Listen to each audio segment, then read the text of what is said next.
25, 14 a 30. Diz assim a minha versão bíblica: e também será como um homem que, ao sair de viagem, chamou seus servos e confiou-lhe os seus bens. A um deu 5 talentos, a outro 2 e a outro 1, a cada um de acordo com a sua capacidade. Em seguida, partiu de viagem. O que havia recebido 5 talentos saiu imediatamente, aplicou-os, ganhou mais 5. Também o que tinha 2 talentos ganhou mais 2. Mas o que tinha recebido 1 talento saiu, cavou um buraco no chão e escondeu o dinheiro do seu senhor. Depois de muito tempo, o senhor daquele servo voltou e acertou contas com eles. O que tinha recebido 5 talentos trouxe os outros 5 e disse: o senhor me confiou 5 talentos, veja, eu ganhei mais 5. O senhor respondeu: muito bem, servo bom e fiel, você foi fiel no pouco e eu porei sobre muito. Venha e participe da alegria do seu senhor. Veio também o que tinha recebido 2 talentos e disse: o senhor me confiou 2 talentos, veja, eu ganhei mais 2. O senhor respondeu: muito bem, servo bom e fiel, você foi fiel no pouco e eu porei sobre muito. Venha e participe da alegria do seu senhor. Por fim, veio o que tinha recebido 1 talento e disse: eu sabia que o senhor é um homem severo, que colhe onde não plantou e junta onde não semeou. Por isso tive medo, saí e escondi o seu talento no chão. Veja, aqui está o que pertence ao senhor. O senhor respondeu: servo mau e negligente, você sabia que eu colho onde eu não plantei e junto onde não semeei. Então você deveria ter confiado o meu dinheiro aos banqueiros, para que, quando eu voltasse, o recebesse de volta com juro. Pois a quem tem, mais será dado, e terá uma grande quantidade. Mas a quem não tem, até o que tem lhe será tirado. E lance fora o servo inútil nas trevas, onde haverá choro e ranger de dentes. Que Deus tenha misericórdia de cada um de nós nesta noite. Que tipo de servo você é? Você já se perguntou isso? Alguém já perguntou para você?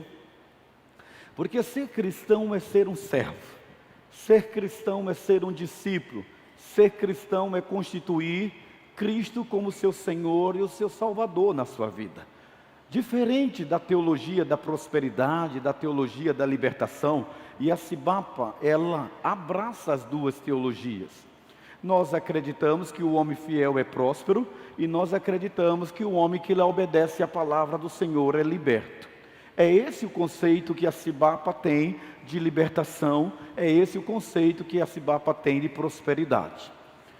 Mas nós entendemos que o conceito, o adjetivo que Deus dá para mim e para você, não é um conceito de religiosidade, é um conceito de uma nomenclatura que define o seu perfil.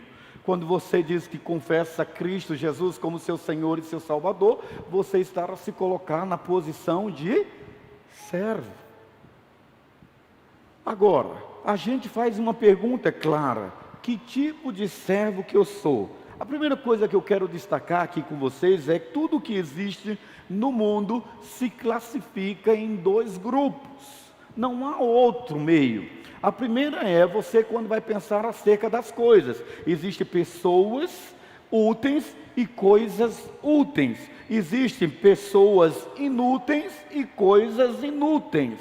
Agora você vai dizer assim: mas pastor, o homem em si não foi criado à imagem e semelhança de Deus? Foi. Porém, todavia, ou contudo, o homem, quando decidiu por livre e espontânea vontade de contrariar o mandamento do Senhor, ele se colocou na condição de homem caído. Então a condição do homem religioso que não tem Jesus como seu Senhor e seu Salvador é de homem caído. é homem sem a graça, é homem que tem e participa do projeto biológico da vida. Ele nasceu, ele cresce, ele reproduz, ele envelhece, ele morre, mas ele não encontrou o sentido da vida, porque o sentido da vida está no autor da vida, que é o próprio Deus. Quando o homem pecou, olhe bem para mim, seja forte. Quando o homem caiu, ele não só perdeu a vida eterna, como ele se tornou um ser inútil. E na sua inutilidade, ele se transformou no próprio Senhor do seu viver. E quando ele se tornou Senhor da sua própria vida, o mundo veio também a um caos. O exemplo disso, claro, é quando você lê a parábola do filho pródigo. O filho pródigo, ele tinha a liberdade de fazer uma escolha, mas aquilo que ele semeou, aquilo ele colheu. E nós precisamos entender aqui nesta noite, que as coisas úteis, elas são guardadas e conservadas. As inúteis, elas vão para o lixo. Se você é um servo inútil, o seu destino é o lixo. Mesmo no lixo, ainda se procura separar as coisas que são úteis e as que são inúteis. É o processo da reciclagem gospel, da reciclagem divina. No processo da reciclagem, nesta noite, Deus está procurando talvez algumas pessoas que estão tateando, tentando encontrar a sua linha do sentido da vida. Como aluno de uma faculdade, a professora me colocou de castigo, porque eu perdi a prova. E eu achei o máximo, eu com 51 anos, ficar de castigo. E aí eu disse para ela assim: qual é a tarefa da senhora? Você vai catar latinha. Eu falei: meu Deus, se fosse na época que eu tomava cerveja, tinha latinha para caramba. Mas agora como que eu vou latinha? Eu acho que eu vou colocar na Cibapa assim: coloque aqui sua latinha, assim eu descubro os beberrões da Cibapa, né? E cara, eu disse: como que eu vou? Uma menina que estuda aqui comigo, uma das congregadas da nossa igreja, ela não é membro ainda, ela disse: não, pastor, eu cato latinha para o senhor. Mas ela quer ver o senhor entregando lá na associação de reciclagem a latinha. E eu então, ela me deu o saco de latinha, eu fiz as camisetas, reciclagem, e fui lá naquela associação dos reciclados. E eu achei bacana demais, porque a gente tem uma noção pejorativa dos catadores de lixo. Eles não somente tiram o sustento deles, como eles prestam um serviço para você, destruidor do meio ambiente. Eles reciclam tudo que eles pegam na natureza, separando plástico de vidro, de lata, e eu vi os cuidados dele. E quando eles pegam alguma coisa no lixo, eu fiquei assim: e esse cara aqui? Isso aí a gente vai restaurar para vender como mobília nas casas. Sabe que Deus faz assim conosco? Ele pega tudo que nós somos como inúteis e tenta restaurar aquilo que foi danificado na nossa vida. Por isso, para se avaliar se uma pessoa ou uma coisa é útil, a boa pergunta é, para mim e para você nessa noite: para que você serve? Qual é a sua utilidade dentro do reino de Deus? No que você é funcional aqui na casa do Senhor? Ou você é de nenhuma serventia? Você é apenas um número dentro da multidão. Você é útil para quê? Todas as pessoas que existem aqui na nossa igreja, elas se dividem em dois grupos. E eu quero nessa noite, com muito amor, você está vendo que eu estou muito calmo, eu tomei um comprimidinhozinho para ficar down, nessa noite. E aí eu fiquei assim pensando aqui: meu Deus, eu vou dizer isso mesmo. O meu auditório nessa noite é dividido em dois grupos. O primeiro grupo é os crentes inúteis e os crentes úteis. Qual desses dois você faz parte? Quando nós entramos nisso, convém lembrar que nós não podemos esquecer que Deus não criou ninguém para ser inútil. Deus criou todos nós para que nós fôssemos para o louvor da sua glória. O propósito de Deus é que você seja um vaso de barro, mas um vaso de barro de utilidade, para que Ele ponha a excelência do seu tesouro dentro de nós e a glória dele seja manifestada no meio da sociedade.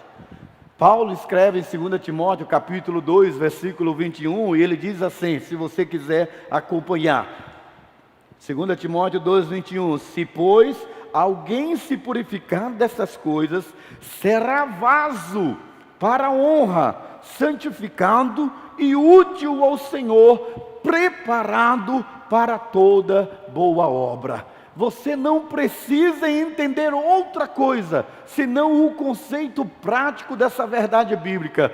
Deus nos fez para um propósito, para o louvor da sua glória. E quando nós caímos, perdemos o sentido da vida, a restauração, o processo da vida cristã, a vida congregacional, a vida na igreja, não é para que a gente possa prestar culto a Deus, mas que a gente possa ser útil ao serviço de Deus. Nesse conceito, querido, eu quero lhe fazer uma pergunta. Nossa vida deve ser útil. Pergunto a você, você é útil? Nossas palavras devem ser úteis. Aquilo que eu falo edifica. Nossas orações devem ser úteis. Por quem e em qual momento eu tenho um relacionamento verbalizado com Deus que abençoa outros lugares e outras vidas? Nosso trabalho deve ser útil. Olhe para mim. Todo ser útil é candidato a cair, todo ser inútil é candidato a cair no pecado. Todo ser inútil é mente vazia, e eu aprendi em 1989 que mente vazia é a oficina do diabo.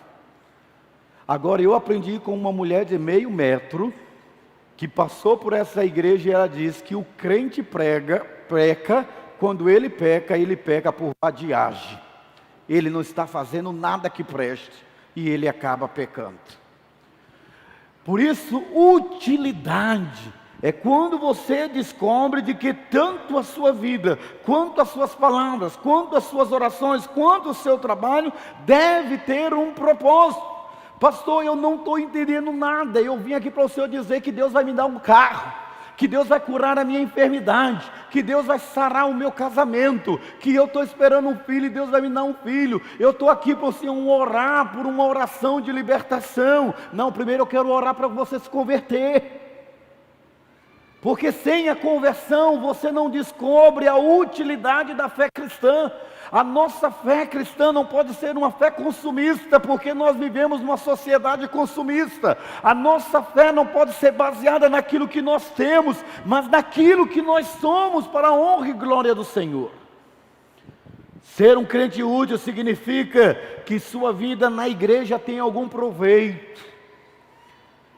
Utilidade é trazer Deus para o centro da sua vida, é experimentar a vontade de Deus, que é boa, perfeita e agradável, é entender que buscar a Deus e a sua justiça, todas as demais coisas lhe serão acrescentadas. Ou seja, é ter fé, andar por fé, se mover por fé, experimentar a fé, celebrar a fé, compartilhar a fé com todos quantos você possa abençoar.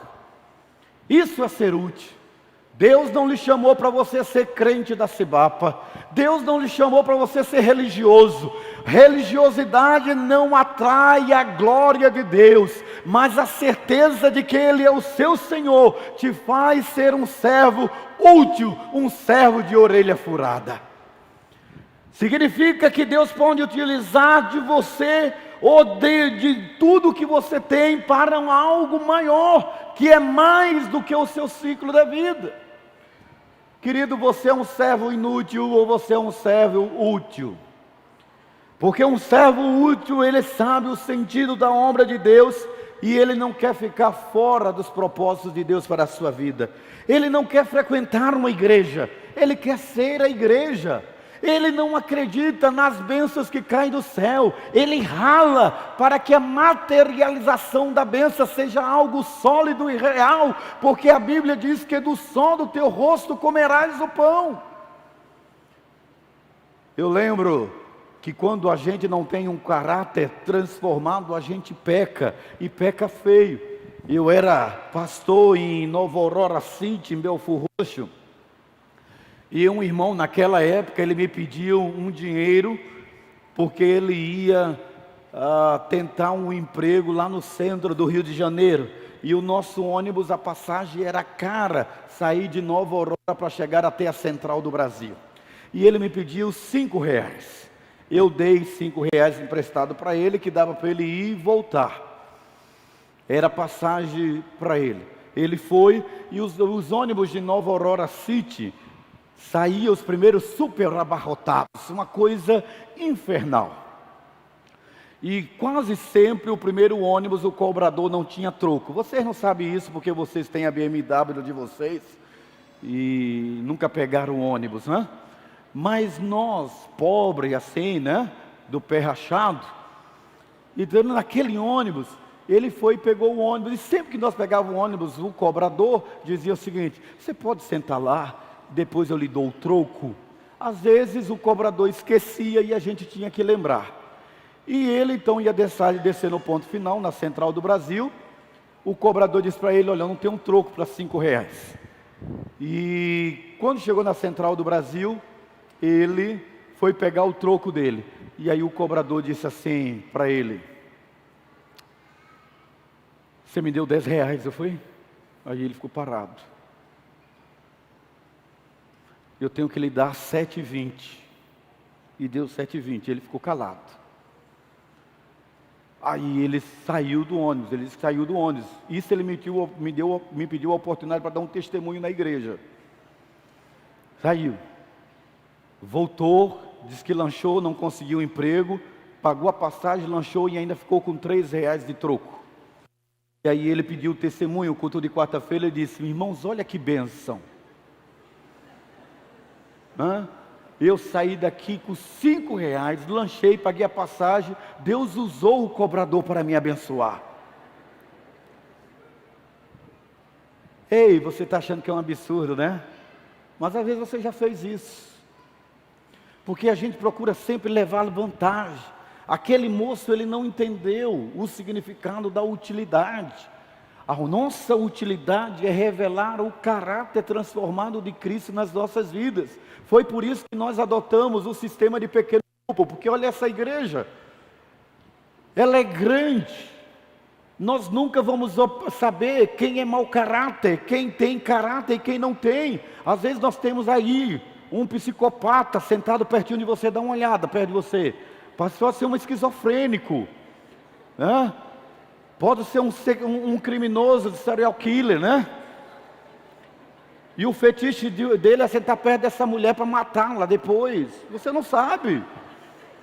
Se eu fosse você, aceitava Jesus agora, logo. São questões, queridos, que você acha que é impossível acontecer dentro da igreja, não é. Por isso, pequeno grupo, que você que não faz parte deve fazer parte, é um lugar para a gente conhecer quem é quem. As esquisitices, os cacuetes, as dificuldades.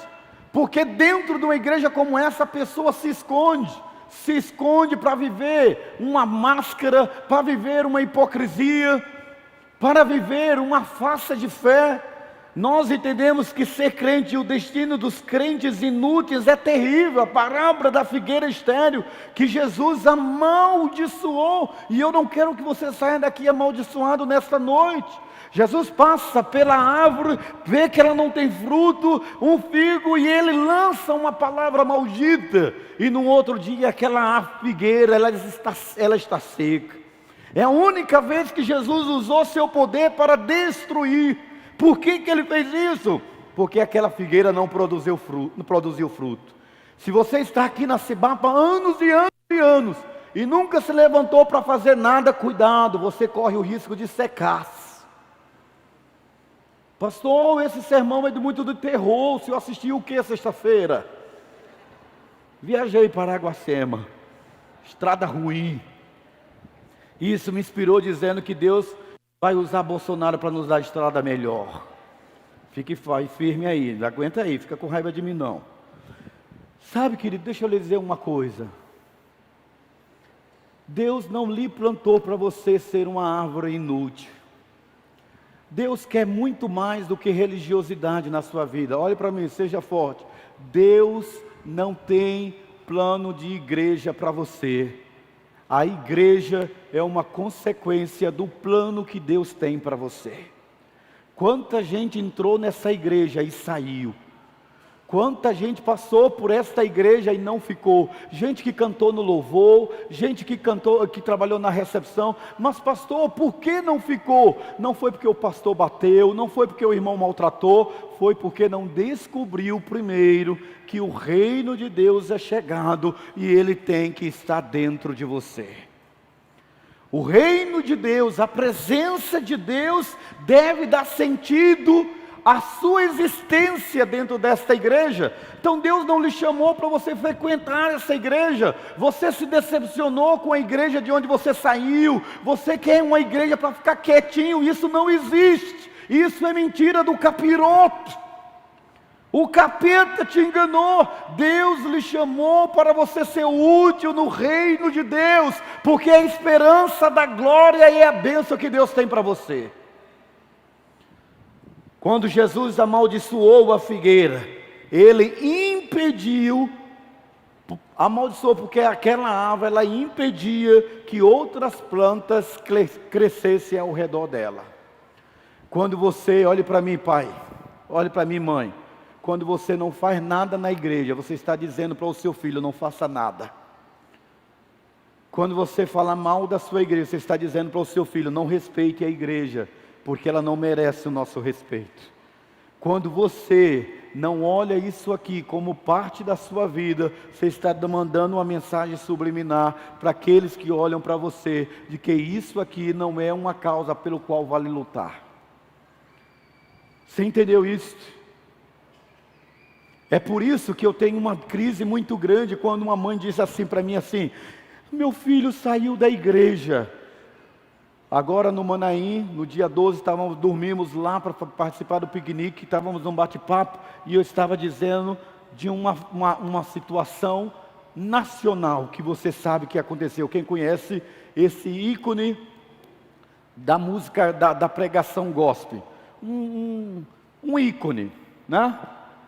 E esse ícone teve a sua filha desviada e tal, e a pessoa, nós estávamos conversando e dizia assim, mas Deus não disse, crê no Senhor Jesus Cristo e será salvo tu as tuas casas, porque os nossos filhos, nós servimos tanto a Deus, nos dedicamos, por que os nossos filhos se desviam? Eu, com os meus botões, fiquei pensando assim, ó, falo ou não falo? Falo ou não falo? Meu pai mandou dizer para eu não falar. Não vou estragar isso aqui. Isso aqui não faz sentido algum. E quando você assim, você fica assim, ó. Fulano é uma benção. A mãe é uma benção. O pai é uma benção. E os filhos não quiseram saber nada da igreja.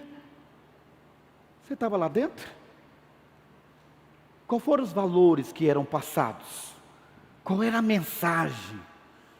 Não é aquilo que nós fazemos em público, mas o que fala no particular, que é a verdadeira mensagem. Sabe por quê? Porque eu lembro numa época que eu ia para a escola bíblica dominical com a família que eu morava, e o pai acordava assim, ó. Domingo, 8 horas da manhã, que ninguém merece, né? Acorda! Mas lá eu estou atrasado, é por isso que não sei o quê, levanta, vamos chegar atrasado, eu sou professor da EBD, e que não sei o quê. E entra todo mundo no carro. Que inferno! Não é o que nós celebramos aqui que faz sentido. É o que nós vivemos. A utilidade não é religiosa, é relacional. Você pode ser uma Bíblia ambulante. E o Kiko? Todo mundo aqui na igreja lhe vê como um homem de Deus, mas dentro da igreja, dentro de casa, a sua esposa anda assim para você, ó. Porque ela sabe que você é uma hipocrisia. Seus filhos sabem que você tem dois discursos: o diplomático gospel e o sem diplomacia nenhuma, que é dentro de casa. Ser útil é você entender que Jesus amaldiçoou a figueira, porque aquela figueira, ela quis impressionar o mundo com as suas folhas. Ela não tinha utilidade, ela vivia de aparência. E Jesus diz para mim e para você em Mateus 5:13, que nós fomos chamados e plantados, desculpe, o versículo 16, assim resplandeça a vossa luz diante dos homens, para que vejam as vossas boas obras e glorifiquem a vosso Pai que está nos céus. Por que você não está num pequeno grupo? Você não está no pequeno grupo não é porque você não tem tempo. Você não está no pequeno grupo para ninguém descobrir quem verdadeiramente você é. Por que você não está na liderança? Porque você não tem tempo? Não. Porque talvez você não queira que ninguém diga para você como você tem que andar. A igreja é o corpo de Cristo, é a família do Senhor, é a noiva de Jesus. A Bíblia diz que as portas do inferno não vão prevalecer contra ela. Ela não está falando aqui que não vai prevalecer contra todos os crentes, mas contra a verdadeira igreja do Senhor.